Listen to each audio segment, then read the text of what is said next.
신명기 5장 16절에서 21절 말씀입니다.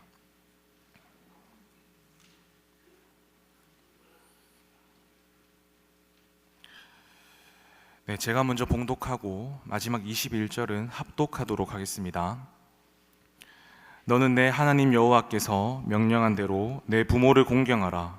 그리하면 내 하나님 여호와가 내게 준 땅에서 내 생명이 길고 복을 누리리라. 살인하지 말지니라. 간음하지 말지니라. 도둑질하지 말지니라. 내 이웃에 대하여 거짓 증거하지 말지니라. 내 이웃의 아내를 탐내지 말지니라. 내 이웃의 집이나 그의 밭이나 그의 남종이나 그의 여종이나 그의 소나 그의 낙이나 내 이웃의 모든 소유를 탐내지 말지니라. 아멘. 우리 좌우에 있는 분들을 바라보면서 이렇게 인사하겠습니다. 참 잘 오셨습니다. 우리 좌우에 있는 분들을 한 번 더 바라보면서 조금 더 진하게 한번 바라보면서 이렇게 인사하겠습니다. 사랑합니다. 축복합니다.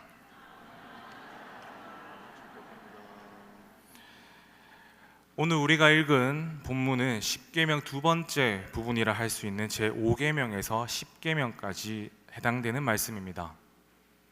지난주 1계명에서 4계명은 하나님에 관해 그리고 하나님 사랑에 대한 것이라면 오늘 본문에 해당되는 제5계명에서 10계명은 간단히 말해서 관계에 대해서, 특히 이웃과의 관계와 사랑에 대해서 말씀하고 있습니다. 우리 다 같이 본문 16절 말씀을 읽어보겠습니다. 시작. 너는 내 하나님 여호와께서 명령한 대로 내 부모를 공경하라. 그리하면 내 하나님 여호와가 내게 준 땅에서 내 생명이 길고 복을 누리리라. 웨스터민스터 소유리 문답 63문은 제5계명을 다음과 같이 설명합니다. 내 부모를 공경하라. 그리하면 내 하나님 여호와가 내게 준 땅에서 내 생명이 길리라. 제5계명은 이 부모를 공경하는 것입니다. 이 공경이 히브리어로는 카베드인데요, 영예롭게 하라, 존중하라, 존경하라의 뜻을 가지고 있는 명령입니다. 이것을 기초해 볼 때 부모를 공경하는 것은 부모님의 가르침을 따르는 것이며 순종하는 것입니다. 그러나 우리가 이 말씀을 단순히 유교의 한 덕목인 효로 생각해서는 안 됩니다. 성경을 통해 신명기에서 강조하는 부모에 대해서, 특히 아버지의 책임과 관련해서 우리가 집중 조명해 보면은 더욱 그렇습니다. 이 가정에서 아버지는 이 자녀에게 하나님의 말씀을 전하며 교육하는 자입니다. 부모는 자녀에게 하나님의 법을 가르쳐야 합니다. 여기에 대해서 우리가 쉽게 이해할 수 있는 말씀이 있는데 바로 신명기 6장에 언급되는 쉐마 이스라엘입니다. 부모는 자녀에게 하나님의 말씀을 가르치는 자이기 때문에 자녀는 특별히 부모에게 순종하며 존경해야 합니다. 자녀에게 하나님의 말씀이 잘 전수될 때 이 후세대에게 신앙의 유지와 보존 그리고 전달되며 부모가 늙었을 경우 자녀로부터 존경과 복량을 받을 수 있습니다. 이런 가운데 제5계명은 부모의 범위를 육신의 부모로 한정짓지 않습니다. 하이델베르크와 웨스터민스터 대요림 문답을 통해서 우리는 쉽게 알 수 있는데, 이 부모의 범위는 내가 관계 맺고 있는 모든 이 윗사람에게 적용되는 것입니다. 우리가 부모는 물론이고 모든 윗사람에게 순종해야 하는 이유는 무엇인가요? 그 이유는 윗사람의 건의가 바로 하나님에게 온 것이기 때문입니다. 로마서 13장은 이것을 잘 설명하고 있는데 우리 다 같이 한번 읽어보겠습니다. 시작. 각 사람은 위에 있는 권세들에게 복종하라. 권세는 하나님으로부터 나지 않음이 없나니 모든 권세는 다 하나님께서 정하신 바라. 그렇습니다. 우리가 5계명을 지켜야 하는 근본적인 이유는 바로 부모를 비롯해서 이 세상의 모든 권세가 하나님께 왔기 때문입니다.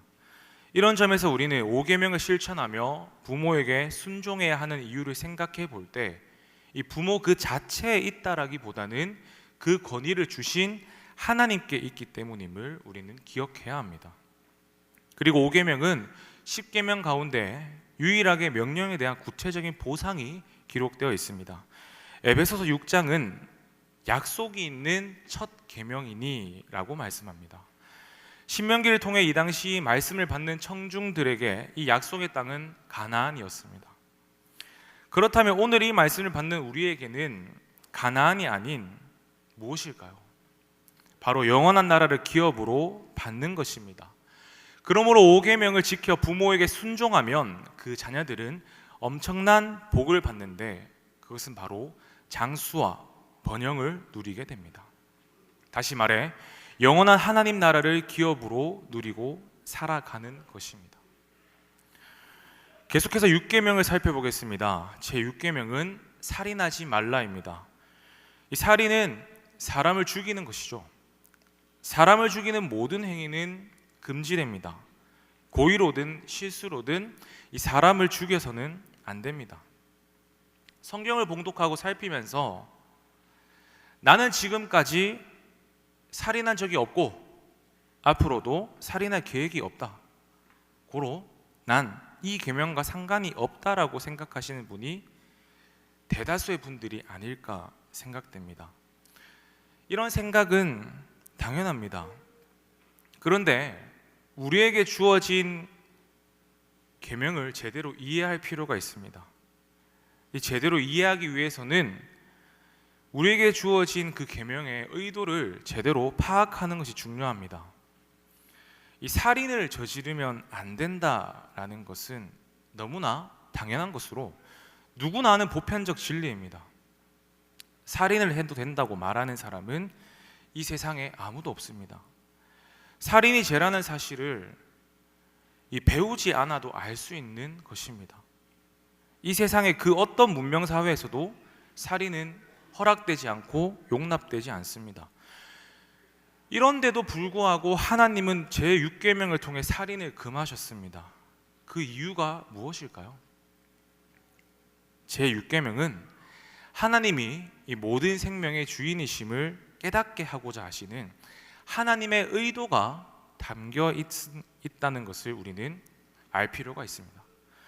여기에 관련해서 창세기 9장 6절은 잘 설명하고 있는데 우리 창세기 9장 6절을 다 같이 한번 읽어보겠습니다. 시작. 다른 사람의 피를 흘리면 그 사람의 피도 흘릴 것이니 이는 하나님이 자기 형상대로 사람을 지으셨음이니라. 이 말씀을 통해 알 수 있는 제6계명의 의도는 사람은 하나님이 자기 형상대로 지으신 존재라는 것입니다.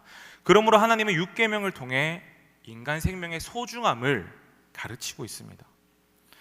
더 나아가 6계명은 사람을 죽이는 행위만을 금하는 것에 그치는 것이 아닌 모든 합법적인 노력으로 사람의 생명을 보존하라는 것입니다. 우리가 6계명을 제대로 이해했다면 다음 구절 앞에서 자유로울 수 없습니다. 신명기 22장 8절인데요. 내가 새 집을 지을 때에 지붕에 난간을 만들어 사람이 떨어지지 않게 하라. 그 피가 내 집에 돌아갈까 하노라. 이스라엘은 이 집을 지을 때 항상 지붕에서 생활할 수 있는 옥상 개념으로 집을 짓습니다. 이스라엘의 주거 형태는 대부분 이 지붕에서 생활할 수 있는 옥상 형태라서 안전에 유의해서 난간을 반드시 만들어야 합니다. 그리고 난간을 만들지 않아서 사람이 떨어져 죽게 된다면 그 피가 바로 그 집을 지은 건축자에게 돌아간다라는 뜻입니다. 이 말을 조금 더 알기 쉽게 표현하기 위해서 제가 사진을 하나 준비했는데요. 1995년 6월에 발생한 삼풍백화점 붕괴 사건입니다. 삼풍백화점 붕괴 사건은 설계, 시공, 유지, 관리의 부실에 따른 예고된 참사라는 역사의 평가가 있습니다. 이 예고된 참사라는 역사의 평가를 들으면 더욱 안타까움이 큽니다. 시공의 주체와 감독자 등 자신들의 이익으로 인해 사망자 502명, 실종자 6명, 부상자 937명, 이 피해는 한국 전쟁 이후 가장 큰 인적 피해라고 합니다. 성경은 이에 대해서 명백히 살인으로 규정합니다.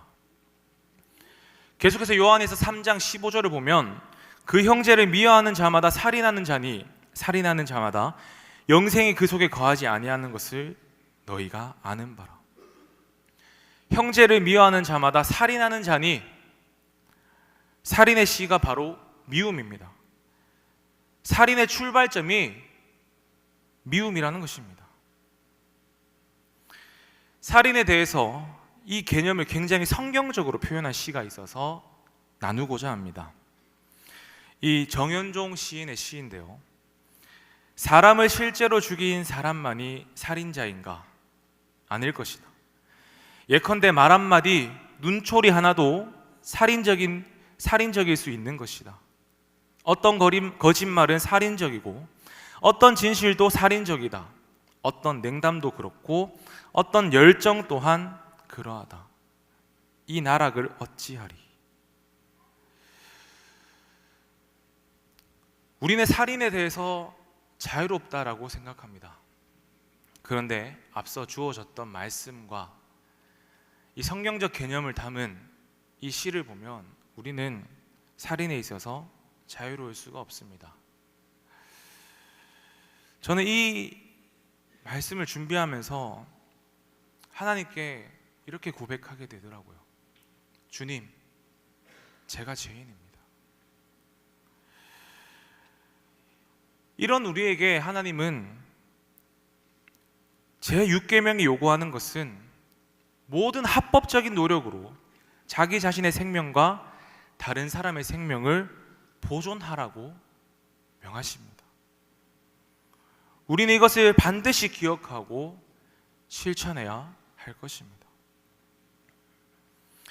계속해서 7계명입니다. 7계명은 간음하지 말라입니다.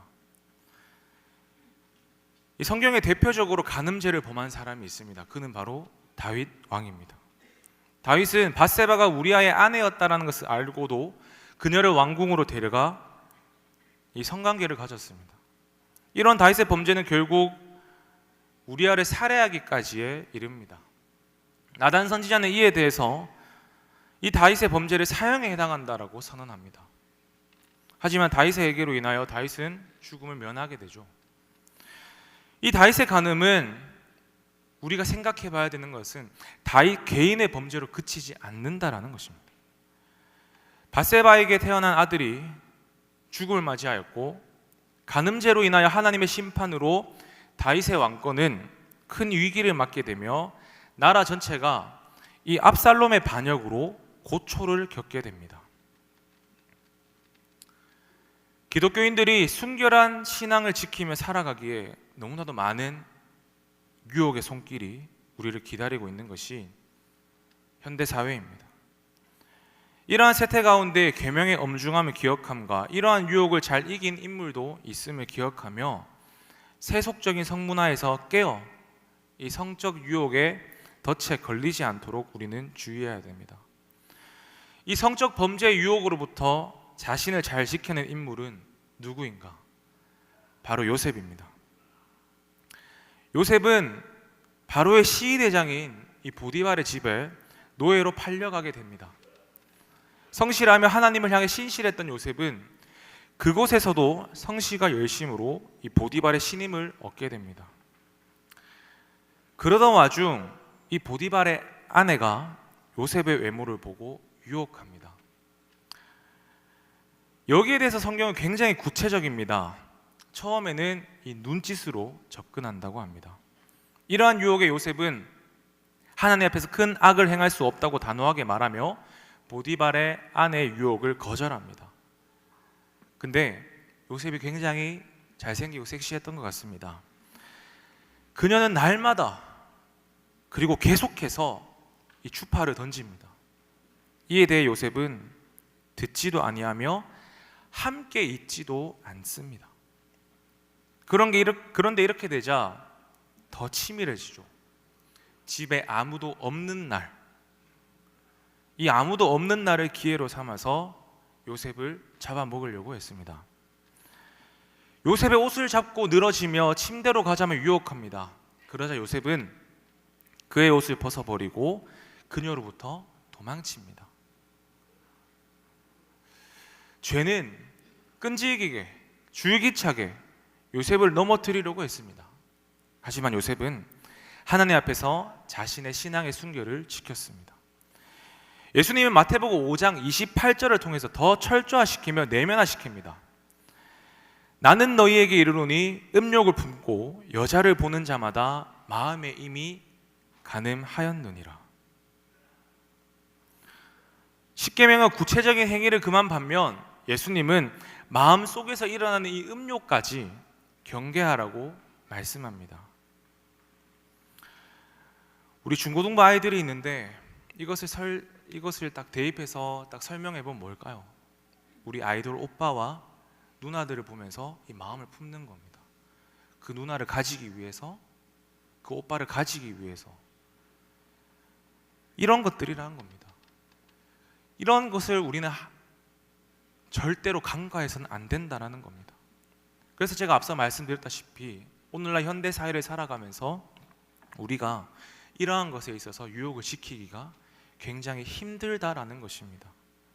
그럴 때 우리는 이 요셉이 했던 행동을 반면교사로 삼아서 우리는 날마다 우리에게 오는 이 간음의 유혹을 이겨야 할 것입니다. 계속해서 8계명 도둑질하지 말라입니다. 이 8계명은 사유재산과 청지기 정신 이 두 가지를 전제로 하고 있습니다. 쉽게 말해 우리의 것이 사유재산이지만 동시에 하나님이 주신 것이라는 생각과 태도가 깔려야 된다는 것입니다. 웨스터민스터 소요리 문답 74문과 75문을 통해 우리에게 요구됨과 동시에 금지되는 것은 부와 재산을 합법적인 방법으로 얻고 증진시켜야 하며 자기 자신과 이웃의 부와 재산을 부당하게 방해하면 안 됨을 지적합니다. 하나님은 각 사람의 자유재산을 보호하시며 우리의 소유가 우리의 것이 아닌 하나님의 것임을 가르쳐 줍니다. 이로 인해 우리는 어떤 상황에 처하든지 이 하나님께서 주신 이것을 하나님의 것임을, 하나님의 허락하심을 알고 만족해야 한다는 것입니다. 만족하게 되면 이 다른 사람의 것을 탐내기보다 오히려 성실히 일하도록 만듭니다. 이렇게 함으로써 하나님은 각 사람의 재산을 보호하시고 이 사회를 유지하십니다. 이처럼 8계명에는 하나님의 배려와 사랑이 담겨 있습니다. 제 9계명입니다. 내 이웃에 대하여 거짓 증거하지 말지니라. 거짓 증거를 금하는 것으로 곧 증인과 관련된 것입니다. 이 증인은 이 재판이라는 특정 상황과 관련이 됩니다. 그렇다면 이 계명은 이 재판이라는 아주 특수한 경우에만 적용되는가? 그렇지는 않습니다.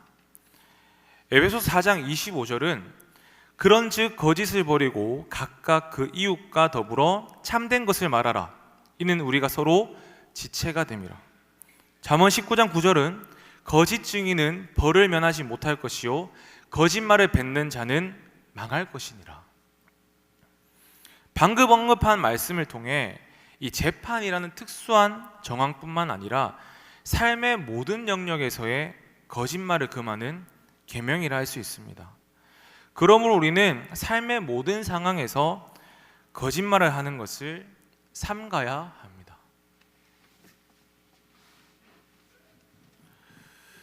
2020년 네이버는 그 당시 한 프로 선수가 악플로 생을 마감한 일을 계기로 해서 이 네이버 스포츠와 연애란에 이 댓글창을 폐지한다라고 알렸습니다. 이 소셜미디어의 발달됨과 동시에 익명성 보장 등 관련된 법의 허점으로 오늘날 이 악플과 가짜뉴스로 인해서 사회가 멍들어가는 요즘을 보면 우리가 살피는 9계명은 절대 가벼울 수 없으며 그 엄중함을 우리는 알아야 할 것입니다. 그렇게 우리는 이 9계명을 실천함과 동시에 말과 혀의 중요성을 깨달아야 합니다. 깨닫는 것에 그치는 것이 아니라 말과 혀를 선하게 사용함으로 날마다 우리의 말과 혀를 통하여서 하나님의 영광을 드러내야 할 줄로 믿습니다. 마지막 10계명입니다. 21절 말씀을 다 같이 읽어보겠습니다. 시작. 내 이웃의 아내를 탐내지 말지니라. 내 이웃의 집이나 그의 밭이나 그의 남종이나 그의 여종이나 그의 소나 그의 낙이나 내 이웃의 모든 소유를 탐내지 말지니라. 10번째 계명은 이 탐욕에 대한 경고를 하고 있습니다. 이 6계명에서부터 9계명까지는 이 인간의 사람의 구체적인 행위에 대한 계명인데 반해 이 10번째 계명은 행위에 근원되는 인간의 심리 상태를 말합니다. 살인은 인간의 육체와 영혼을 다 포함하는 이 생명을 빼앗는 것이고, 간음은 인간의 몸을, 도둑질은 재산을, 거짓 증거는 입을, 그리고 탐욕은 마음을 말하는 것으로 살인에서부터 탐욕이 이르는 점차적으로 내려가죠. 이 생명에서 마음으로. 하지만 반대로 탐욕은 인간의 마음에서 거짓 증거, 즉 입으로, 재산으로, 몸으로, 그리고 인간의 생명으로 순서가 갑니다. 인간의 마음에서부터 생명까지 점차적으로 확대되는 이 범죄 행위의 단계를 표현하고 있습니다. 즉 마음의 동기에서 구체적인 실행의 가장 큰 범죄인 생명을 빼앗는 살인으로 표면화됩니다. 이웃의 아내는 이 간음하지 말라라는 계명과 유사합니다. 하지만 차이점이 있죠. 간음이 구체적인 행위를 말한다면 이웃의 아내를 탐내지 말라라는 것은 마음의 동기, 인간 내면의 세계와 이 구체적인 계획을 나타냅니다. 탐하다는 바라다, 원하다 라는 뜻으로 갖고 싶어하는 것 또는 원하는 것을 말합니다.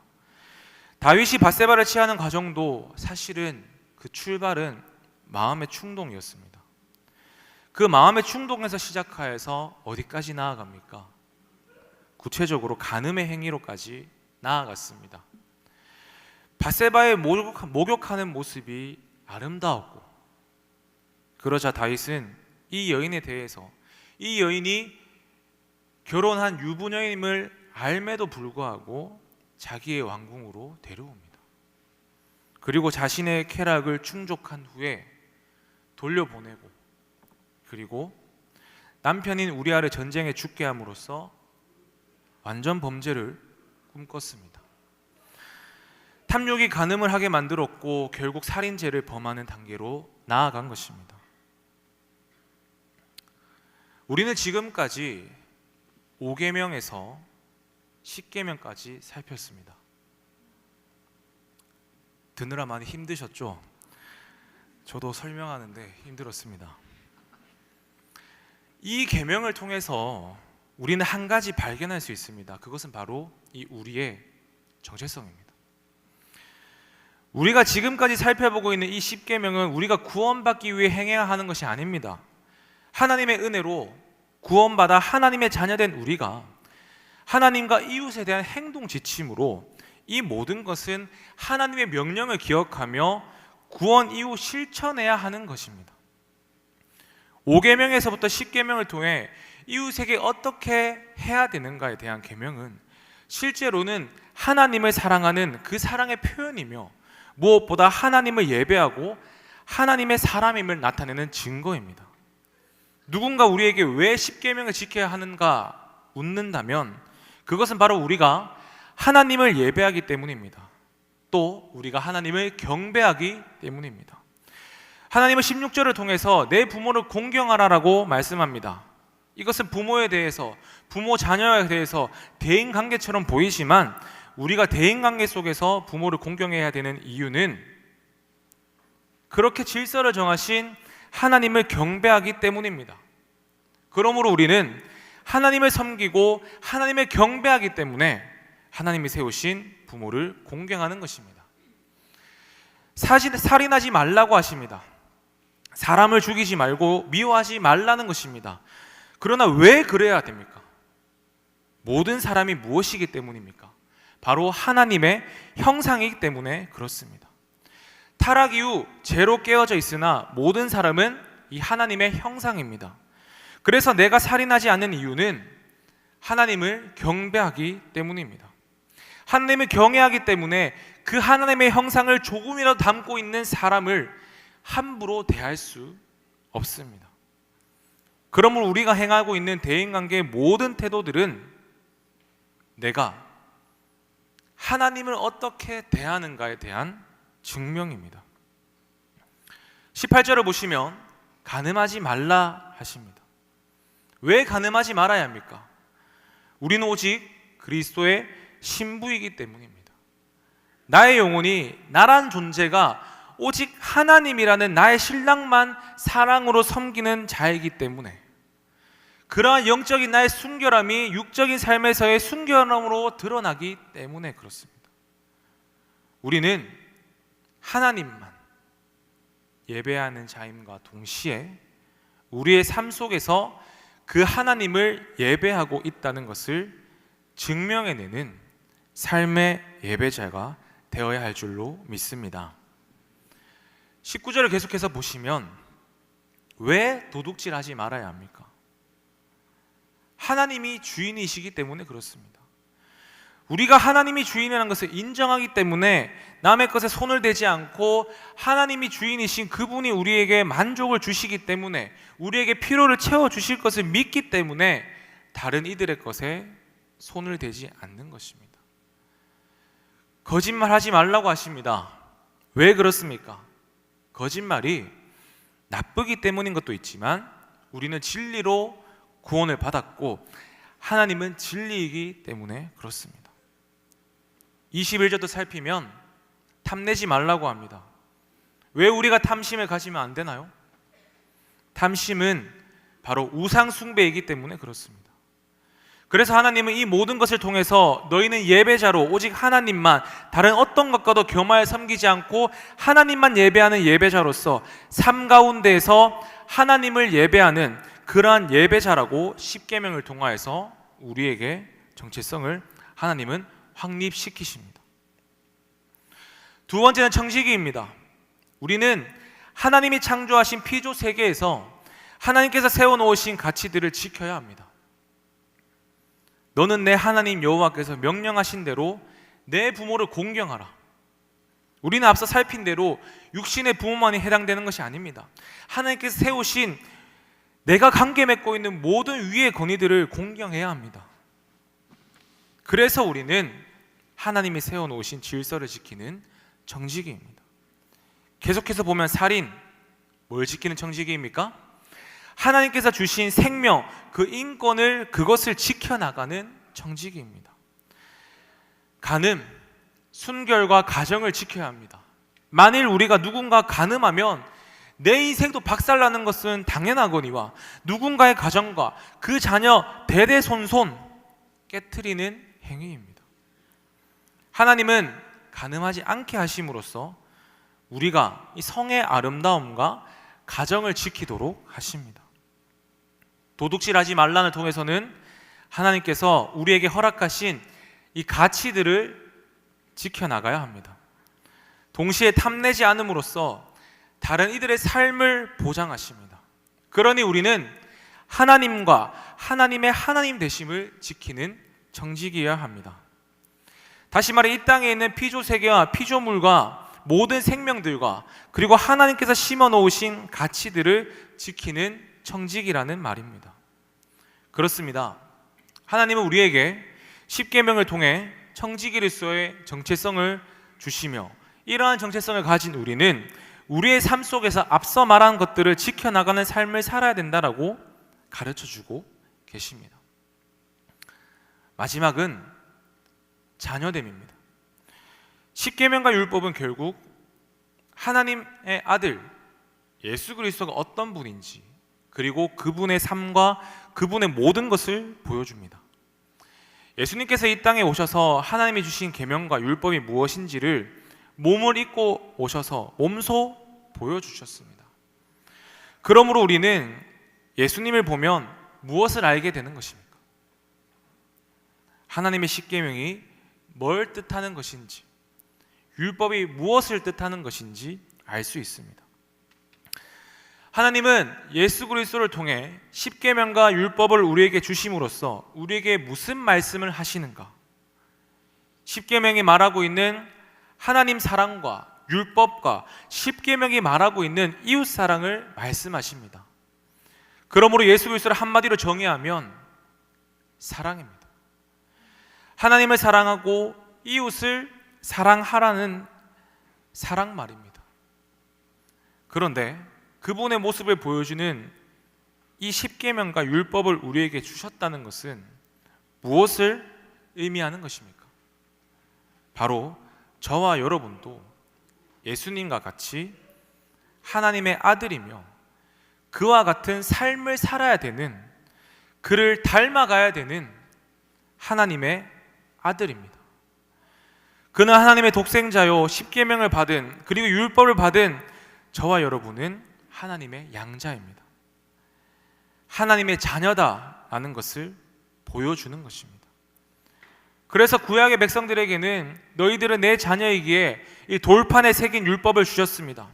그런데 지금 예수 그리스도 십자가의 이후의 삶에 살고 있는 신약 백성들인 저와 여러분에게는 신비의 말씀과 율법과 그것을 십계명을 새겨서 우리에게 주셨습니다. 그것은 바로 성령입니다. 그래서 로마서 8장 14절은 이렇게 이야기합니다. 우리 다 같이 한번 읽어보겠습니다. 시작. 무릇 하나님의 영으로 인도함을 받은 사람은 곧 하나님의 아들이라. 그래서 하나님께서 그들에게 십계명을 주시고 그 십계명의 확대인 율법을 주심으로써 너희는 이것이 가리키던 이러한 삶을 살았던 예수 그리스도와 같이 너희는 그는 나의 독생자요 너희는 나의 양자다 라고 말씀하시며, 지금 우리에게도 동일하게 신비에 새겨진 하나님의 성령을 주심으로써 너희는 이 계명이 말하는 대로 살아야 하며 예수님께서 살아가셨던, 사셨던 대로 살아야 하는 내 자녀요, 그를 계속해서 닮아가야 되는, 하나님을 닮아가야 되는 내 자녀다라고 십계명을 통하여서 우리의 정체성을 말씀해주고 계십니다. 말씀을 마무리하겠습니다. 여러분, 우리가 무엇을 하느냐는 내가 누구인가를 근거로 두고 있습니다. 그래서 우리가 먼저 하나님 앞과 이웃 앞에서 무엇을 해야 하는가를 생각하기 전 하나님은 우리에게 하나님 앞과 이웃 앞에서 우리가 누구인가에 대해서 말씀해 주십니다. 십계명은 우리가 뭘 해야 되는가에 대한 짐을 얹어주는 것이 아닙니다. 너희가 얼마나 고귀하고 거룩한 존재인가 하는 우리의 정체성을 알려주는 하나님의 귀한 말씀입니다. 그래서 하나님은 이 십계명을 통하여 우리에게 짐을 주신 것이 아니라 우리에게 우리의 어떤 신분을 가르쳐 주고 계십니다. 그 신분은 무엇입니까? 예배자이며 청지기이며 하나님의 자녀다라는 것입니다. 사랑하는 성도 여러분, 오늘 말씀을 통하여서 우리는 예배자이며 청지기이며 하나님의 자녀임을 기억하면서 이 십계명이, 그리고 우리에게 주신 율법이 우리의 정체성을 말하고 있다는 것을 기억하고, 이로 인하여서 날마다 우리가 삶의 순간 가운데에서 그 정체성에 합당한 삶으로 나아가서 하나님께 영광 올려드리고 하나님 보시기에 좋았더라라고 평가받을 수 있는 저와 여러분이 되시기를 예수님의 이름으로 축원합니다. 우리 다 같이 찬양하겠습니다.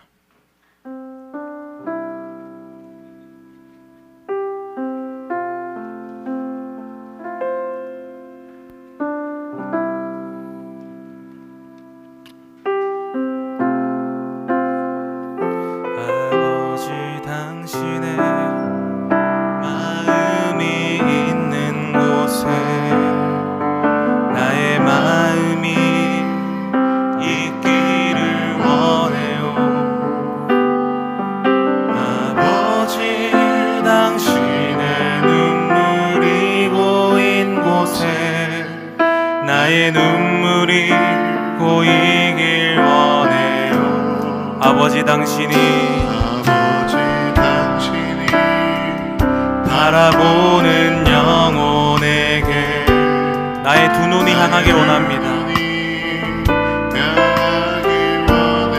아버지 당신이 울고 있는 그 어두운 땅에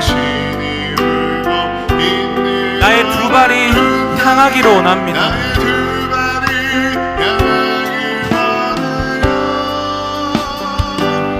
나의 마음이 아버지의 마음 알아. 내 모든 뜻 아버지의 뜻이 될 수 있기를. 나의 온몸이 아버지의 마음 알아. 내 모든 삶. 우리 오늘의 말씀을 기억하며 처음부터 고백하겠습니다. 당신의 마음이 있는 곳에 나의 마음이 있기를 원해요. 아버지 당신의 눈물이 고인 곳에 나의 눈물이 고이길 원해요. 아버지 당신이 바라보는 영혼에게 나의 두 눈이 향하길 원해요. 아버지 당신이 울고 있는 어두운 땅에 나의 두 발이 향하길 원해요. 나의 마음이 아버지의 마음 알아. 내 모든 뜻 아버지의 뜻이 될 수 있기를. 나의 온몸이 아버지의 마음 알아. 내 모든 삶 나의 마음이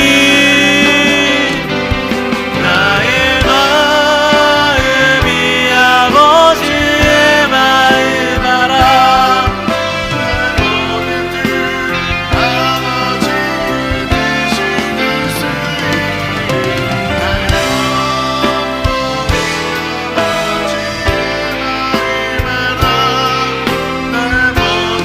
우리 한 번 더 고백하겠습니다. 나의 마음이 아버지의 마음을 알아. 나의 마음이 아버지의 마음 알아. 아버지의 뜻대로 되기 원합니다. 나의 온몸이 아버지의 마음을 알아. 내 모든 삶이 당신의 삶이 되길 원합니다.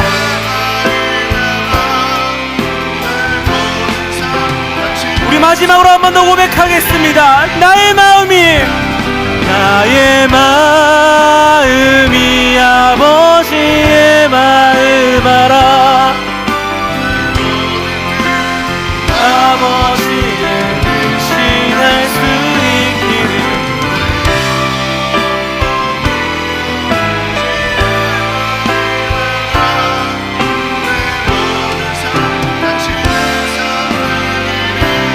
우리 말씀을 기억하며 같이 기도합시다. 여러분, 십계명은 우리의 짐이 아닙니다. 우리를 누르고 속박하고 우리를 가두는 것이 아닙니다. 하나님께서는 오늘 십계명을 통하여서 너는 나의 예배자이며 나의 정직이며 나의 자녀이다라고 말씀하십니다. 아멘이십니까? 아멘이십니까? 우리 그렇다면 이 말씀을 기억하며 기도했으면 좋겠습니다. 하나님, 내 삶 가운데에서 내가 어디에 있든지 하나님 예배자로 살게 하여 주시옵소서. 정직이로 살게 하여 주시옵소서. 하나님의 자녀됨으로 하나님의 자녀롭게 살게 해달라고 우리 주님 세 번 찾고 기도하며 나아가겠습니다. 주님 찾습니다. 주여.